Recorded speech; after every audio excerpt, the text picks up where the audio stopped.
বিগত সরকার গণমাধ্যমকে স্বাধীনভাবে সংবাদ পরিবেশন করতে দেয়নি বলে জানিয়েছেন বিএনপির কেন্দ্রীয় নেতা ও সাবেক মন্ত্রী অ্যাডভোকেট এম রুহুল কুদ্দুস তালুকদার দুলো।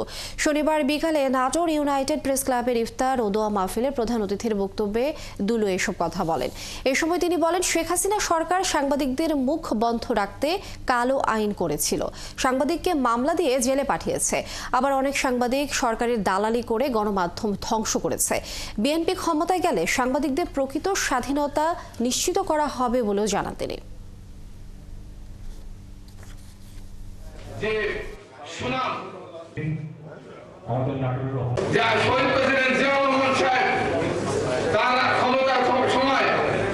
সাংবাদিকদের স্বাধীনতা দিয়েছিলেন, আমরা যদি আগামী দিনে ক্ষমতা যাই, সাংবাদিকরা স্বাধীনভাবে তাদের লেখনের মাধ্যমে বাংলাদেশের উন্নয়ন, বাংলাদেশের সত্য কথা তুলে ধরবে, এটাই